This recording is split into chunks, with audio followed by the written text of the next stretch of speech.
I began this course like many others, introducing myself with regards to my name, hometown, and current year of study. While not explicitly stated, I also identified myself as being white, straight, able-bodied, and female, among others.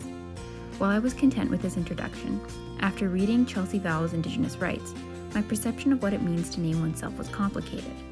Little did I know, I was about to embark on my Miskassoan journey that would challenge not only the way I view myself as an individual, but how I view myself in relation to treaty, and how being a settler and treaty person is a part of who I am. This process is one that I knew would cause me to feel discomfort, but I committed myself to nonetheless.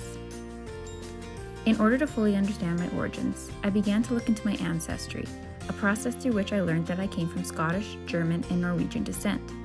Although I assumed my grandparents were the ones who settled in Canada first, which was true on my father's side, my ancestors on my mother's side settled in Canada generations earlier, and their history is harder to trace. One thing that was apparent to me was the significance of the land to my ancestors, with agriculture playing a key role in their decision to immigrate to Saskatchewan and allowed for them to survive and thrive.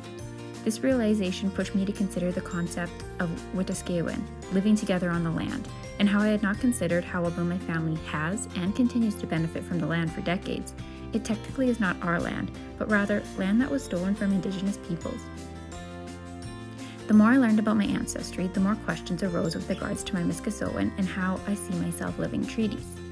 Through taking the 4 Seasons of Reconciliation course, I realized just how privileged I am and how ignorant I have been with regards to the history of Indigenous mistreatment that continues to plague the world today, as well as my relation to treaty. In some ways, I almost had to unlearn and let go of what I thought I knew and open up my mind to new understandings and experiences. I initially began to experience feelings of blame and guilt for this mistreatment and injustice. However, these feelings quickly dissipated and were replaced with a desire to enact change and contribute to true reconciliation and miochetuin, the principle of good relations. I learned that the past is not in the past, and we cannot move forward and develop healthy relationships if we do not address these histories, because these histories are not ones that are solely written in textbooks, they are our living histories. Furthermore, it was at this point in my experience that I truly began to understand the history of the land that I was living on and benefiting from each day, recognizing that I am a part of Treaty 4 territory, but is not my territory to own. My Miskassoan process continued throughout the different experiences and interactions I gained over the course of this semester, specifically with regards to the opportunity I had to learn about and attend a pipe ceremony. These experiences supported me in understanding the concept of treaty being a spiritual covenant, and how although I did not fully understand it and continue to struggle with some aspects, these experiences strongly influenced my understanding of my treaty relationships and the concept of Kiche Astitowin, treaties being sacred promises to one another.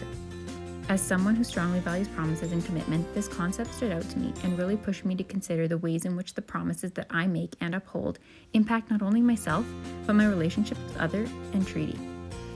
Central to my Miskassoan process was the concept of Tepwewin, speaking difficult and necessary truths. In the beginning of my journey, I stated that we don't know what we don't know, something that rang true for me and continues to ring true as I learn more about treaty, my relation to treaty, and how living treaties influence my Miskassoan. For so long, I and many others have avoided talking about difficult topics related to treaty and Indigenous mistreatment. However, as stated by Val, having these conversations is essential when it comes to reconciliation, because we cannot move forward without first giving attention to the past and resolving the issues that have long been swept under the rug. Through researching different myths and misconceptions regarding treaty and Indigenous peoples, it is apparent to me that I have a lot to learn yet and that my feelings of discomfort are not over. But it is through these feelings of discomfort that I've been able to develop a stronger sense of self. The visuals here represent instances in which I did not feel comfortable. However, through gaining these experiences, I have found new hobbies, interests, and understandings that I would not have today without having explored outside my comfort zone. Moreover, the knowledge and experiences I have gained have motivated and prompted me to challenge normative narratives that I have been reinforcing without even realizing it. The fact of the matter is that there are several sides to all stories, and oftentimes we tend to look at one side as being superior to others, making our lenses somewhat restricted.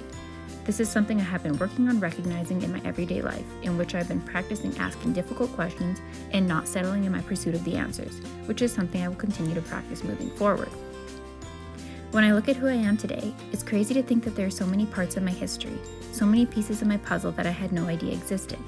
As I have taken this journey towards finding myself and my origins, I know that there is so much more to who I am than meets the eye, and that my Miskassoan process is never ending and constantly evolving.